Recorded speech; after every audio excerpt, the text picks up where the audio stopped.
like having this large gathering of media people and to explain to the Kenyan people what's happening in Sudan. The Sudan crisis and Sudan war have very big problem that there's much of misinformations in the media, and there is wrong narrative about the war in Sudan. Yes, the people knows that what's the human crisis and the humanitarian situation is there, and the people is dying. People are dying, and how much people are refugee, internally displaced, how's the health situation is there, but they don't know what's the real cause behind the war, and why is the war right now continuing and entering about the third year, and it's not stopping till now. So this is the main issue: how to stop this war, and who's the one responsible for this war, and to correct much of the wrong narrative in the media. Thank you so much. I think what Dr. Aladdin is trying to explain to us is simple. In Sudan, the situation there, we're talking about chemical weapons being used by SAF, that is the Sudan forces, the Sudanese forces, the government in place. What we want to also clarify is that President Ruto met RSF leader, that is General Hamed, and very many people misconstrued the reason as to why they met. In Sudan, what we need right now is peace. The peace efforts that have been advanced by Kenya, specifically our president, they are not in violation of peace terms. It is simply the fact that East Africans have looked at what is happening in Sudan, how the military is using its power to target innocent civilians. What are these innocent civilians fighting for? They want to have a democratic process whereby the country is free of dictatorship, is free of military takeover. They want these two forces, SAF plus RSF, to sit down. They have a kind of consensus, dialogue, to come up with a platform whereby all citizens can enjoy the freedoms like the way we have here in Kenya. Has it happened really? It has not happened. So, in general, we are trying to say, in Africa, our countries, there's no way they can have peace when there is war. Our collective agenda, and even our president, William Samoei Ruto, what he is fighting for, or what he is advancing, is to ensure there is cessation of war, there is peace, there is dialogue. RSF stands for that. RSF stands for peace. RSF stands for cessation of war. If at all, Darfur is one of the key places whereby RSF has some kind of presence. But we have seen the military try to use chemical weapons on innocent civilians. We have seen the other day, that is, I think, on 30th of May, whereby trucks taking food to some areas in Darfur. Is it Al-Bashir? Yeah, it's Kuma area. That's in the second and third of June, Yes. which was attacked by the SAF Air Forces. Yes. Yeah, and they destroyed the WFP truck Yes. taking the humanitarian aid to Al-Kuma, civilians and Al-Fashir. Al-Kuma. Now, I want to ask Kenyans, if humanitarian aid is being sent to some part and regions of Sudan, and the military is being used to do strikes, to strike some of those trucks that are transporting food there, what does that mean? It means that the innocent civilians who are in some of those regions, they will not access food, basics. Food, even shelter is an issue there because it's being bombed the whole place. These kind of wars, after escalating for quite a number of people, these people even raping as young as a 1-year-old child. Officers of the military, they are raping women, they are raping children. They are the same people who have ensured there is a serious crisis, food crisis, education crisis, cessation of movement, violation of human rights. All we are asking as East Africans, we are asking the international community, United Nations, IGAD, African Union, East African community partners, that is the surrounding countries, that is Uganda, Tanzania, Burundi, Rwanda, Ethiopia, Somalia, Egypt, all these countries who are in the East African bloc. I think it is the right time for them to take a neutral stand, call for peace. Like we saw the other day, the African Union chairperson, in one of the talks in one of the Arab countries, he made it very clear, and we can see he is supporting the current regime in Sudan, which is quite wrong, because as Africans we want to see a faction that is pro-people. We want also the people who are there to be listened to. We want there to be democracy. We want the people to be given a chance. That was the whole cause of dialogue. Yeah, but the main issue is that who started this war and who erupted the war and why.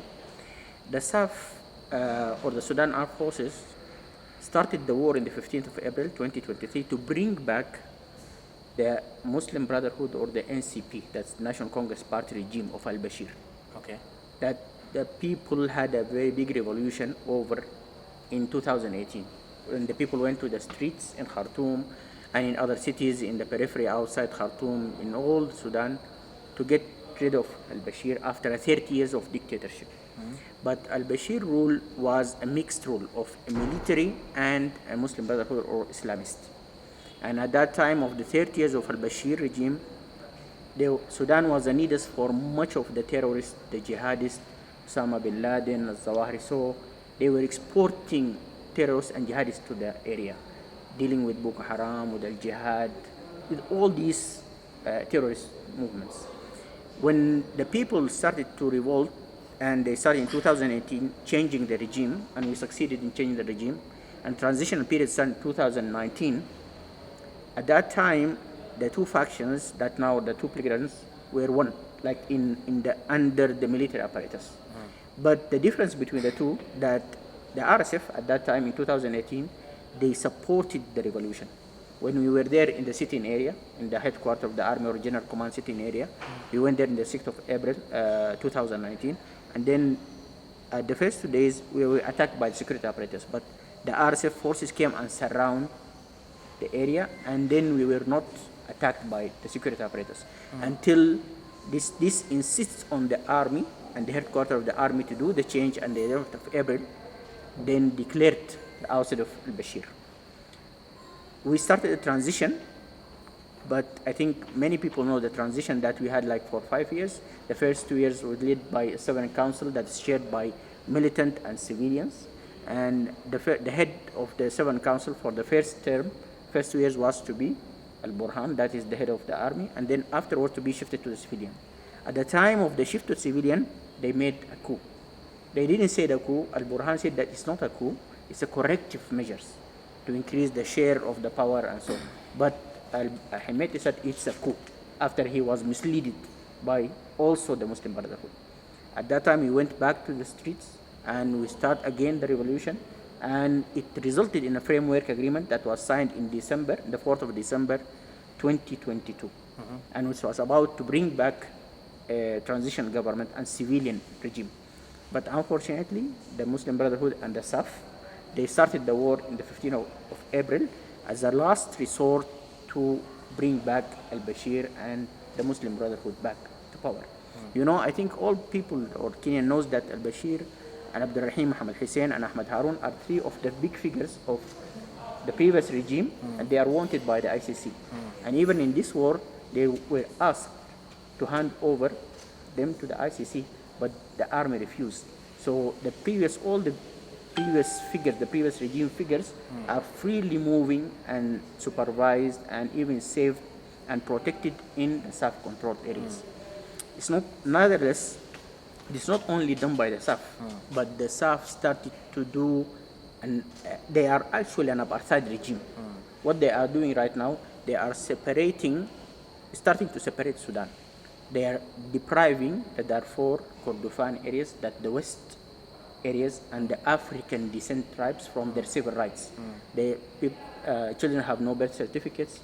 They are deprived from education, from school exams.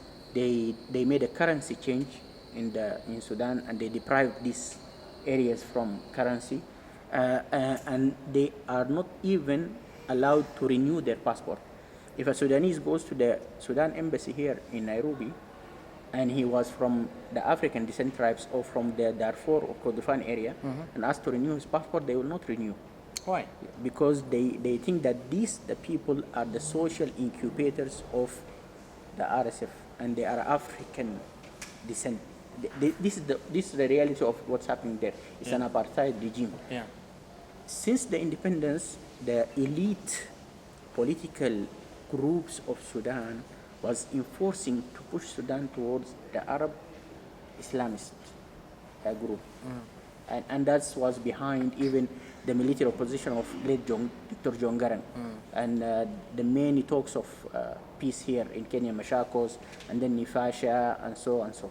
So the insisting of having Sudan with an Islam Arab heritage and to destroy all the African heritage and even the African faith, the Christianity, is what is the SAF is doing, or the Muslim Brotherhood behind SAF is trying to insist.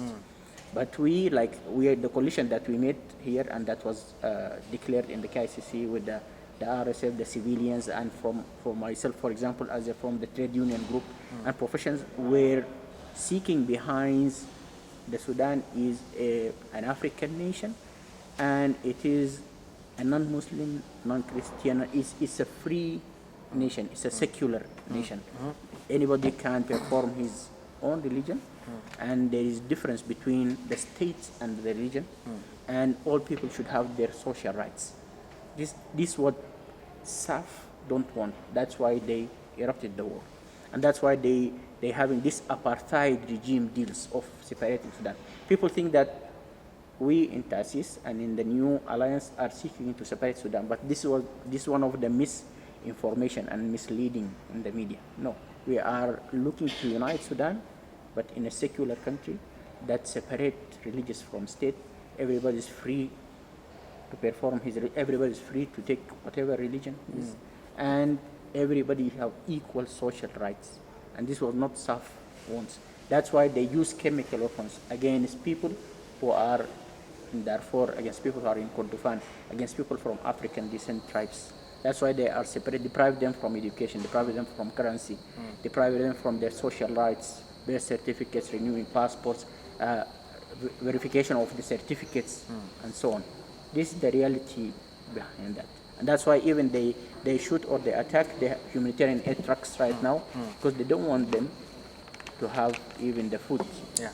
And this is in the media, even in the regional and international media, there is much of misinformation that these things are done by the RSF, but in reality it is done by the SAF.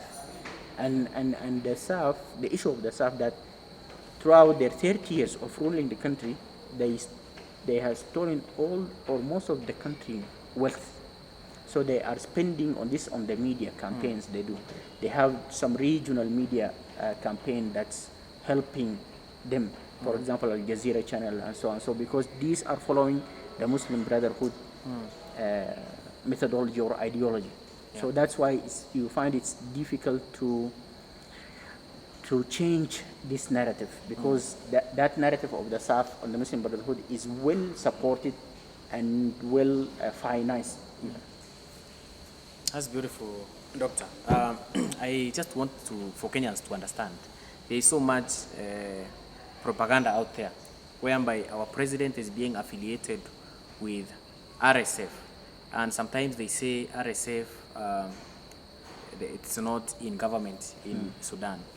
Now, this is somehow giving the picture that the government of Kenya is not working with the current regime of Sudan.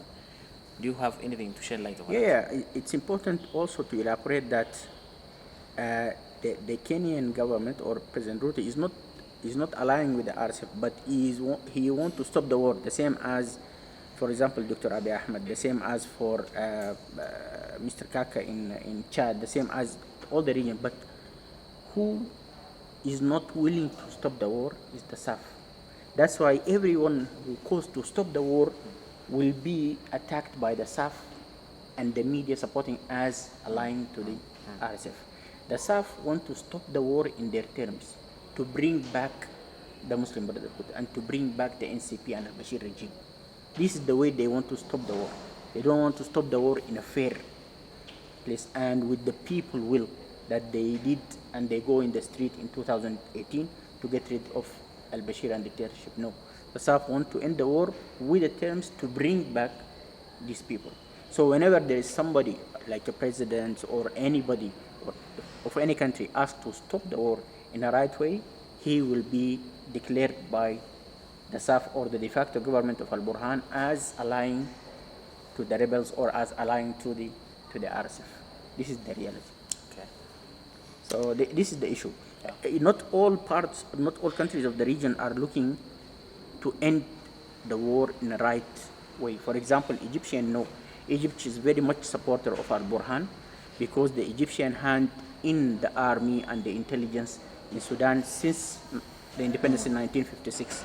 That's why they want always to end the war in a way to bring back al-Bashir and to bring back the NCP. Yes, the power.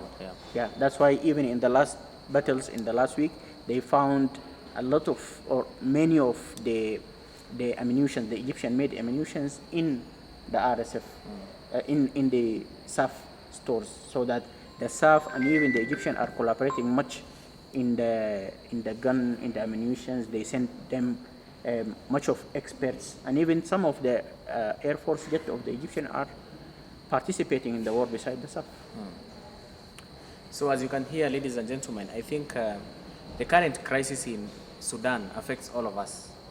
We normally say that injustice here is injustice everywhere. If someone is lacking food here, it's a life cut short. If someone lacks education here, we have lost a champion in the entire of our fraternity. In my opinion, I think Kenyans, before most of the cases when they read from the media, they tend to get one-sided story. It's always good to do background checks and understand how many people have died so far in the current war in Sudan. How many children have been raped? How many women have been raped? What is the extent of chemical weapons usage? How many people have been subjected to drones operations? How many buildings have been destroyed? How much infrastructure has been affected there?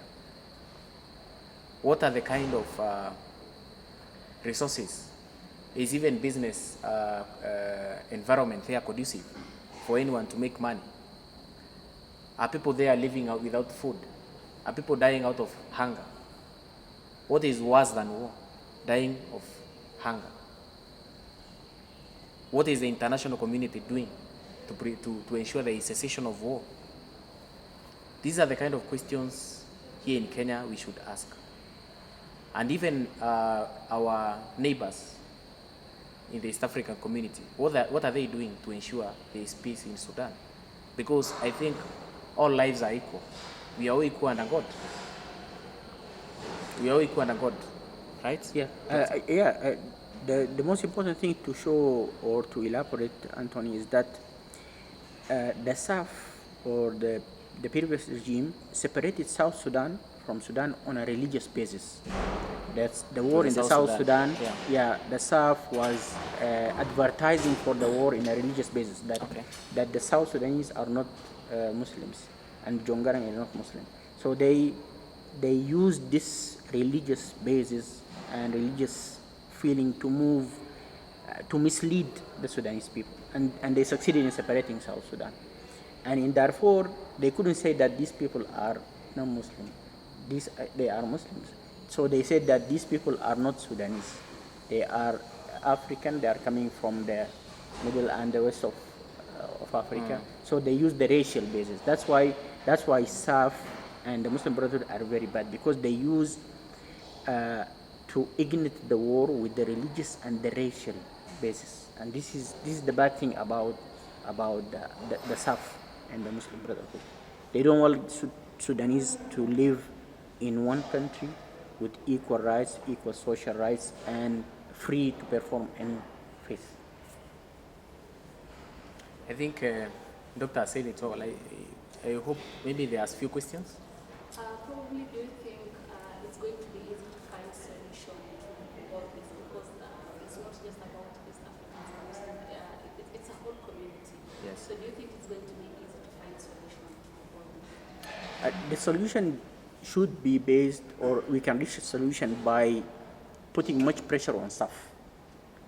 Okay, because they are the one who erupted the war. They are one who spoiled even the peace talks in Jeddah first round of Jeddah, second round of Jeddah, the IGAD, the Geneva first round, Geneva second round, all were spoiled by the SAF. And this war they were spoiling the peace talks in order to find an alliance with outside. They bring the Iranian, the Houthis, the Tigray. They have an alliance with Siyasa. They get weapons from Egypt. So the problem is that the people's not realizing that the SAF is the problem and the one who's spoiling the peace talks. So whenever you have much pressure to put on the SAF, then you can reach end of the war. Just on the Kenyan government, you've given an example of passport issue to Sudan and Kenya. Have they tried reaching out to the government to see if they can help when it comes to that? No, the passport issue will not be an issue of the Kenyan governments. The Kenyan government facilitates much the refugees of staying here, like having the allowance of the stay. That's what a very good things and a very big help to the Sudanese refugees. But for them to have this, the Sudanese to have this renewal of passport and this other civil rights, that's why we are thinking of like declaring a government from inside Sudan, from Darfur, like the one in the Somaliland, for example. It's a political tool that will help to save the people social rights and civil rights there, and will be a political tool to do a much pressure on the SAF or Al-Burhan side. Apart from allowing the Sudanese refugees to stay in Kenya, what else can the Kenyan government do to support Sudan or even to save everything Sudan connected with her? Not only the Sudanese refugees, but Sudanese students. Many of the refugees are students, and I think they have an access for much of the education here. The other thing is that the humanitarian support that is provided by the Kenyan government, and the will for the peace and the work for the peace is the most important issue. You cannot solve the Sudan issue without insisting on peace.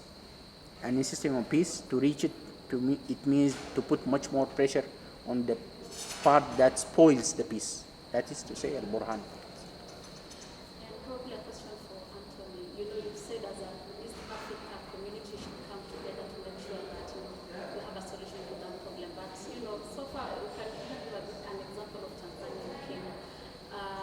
We are not seeing that togetherness when it comes to the East African community. So do you think that one will be possible? In my own opinion, I think these countries, most of why they are remaining silent because of diplomatic issues. They are fearing that maybe there will be bottlenecks when it comes to importation of importation of goods and services between countries, which will affect business. There is, of course, integration issues, integration ties, trade. So all these factors, we put them together, like the way the Sudanese government responded to William Ruto meeting the RSF leader. What did they do? They stopped some importation of goods in Sudan. So if you go to Tanzania, they would want to be silent, especially right now when they have elections coming. In Uganda, they are not silent. They are simply supporting RSF. If you go to South Sudan, they are supporting RSF, because RSF is more of pro-African, Pan-African. They are supporting ideologies which are supporting Africans.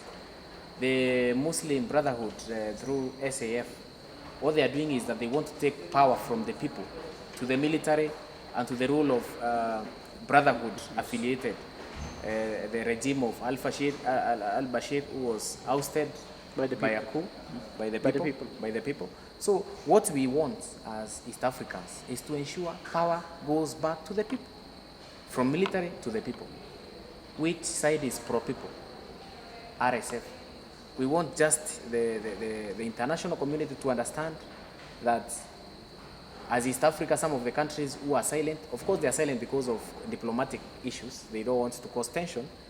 But behind these countries who are silent, what do they want? They want power to go back to the people. That's why our president, when he said he wants peace in Sudan, some of them misconstrued the message. They thought maybe he's pro-RSF. But what he's just saying is that he's welcoming all factions for them to come forward for the sake of peace. Do dialogue, take power back to the people. Let people elect their representatives, let people work, let people do things the right way, the way Africans have been supporting. Yeah, what makes it strange in Sudan issue that the South that is supposed to be the official and the Sudan army is working against the people and working against the Sudan. And the faction or the belligerent that who want to work for the people and want the power to be back to the people is the RSF. So that's why Anthony said that people are remaining silent, because the South is stealing the name of the Sudan, and they say they are the government of the Sudan. So whenever you come to the diplomatic issue, people speak that this is the government of the Sudan and this is the Sudan army. How could it's not working for the people? And but that's the truth, that this de facto government and this army is working against the people and against the benefit of the Sudan. Because why? Because they want to keep the dictatorship that they go throughout 30 years. Maybe a question. Going to Manyara, what are these maybe a warning measure that maybe you can give to the government of Kenya to make sure that something that happened between Kenya and Somalia is not happening between Tanzania and Kenya also? And on to you, maybe it's the same question. The measures maybe we give to Kenyan governments to make sure that something that happened between Somalia and Kenya is not happening now between Kenya and Sudan. I think my question, I will not answer it because it's not touching on Sudan. But I will let my brother here, doctor, to address.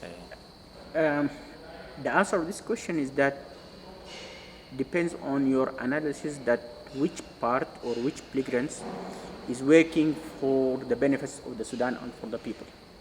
So the countries or the presidents or the agencies, the UN agencies, should be brave enough to say who is working for the peace and who is working for the benefits of Sudanese and who is spoiling the peace platforms and who erupted the war.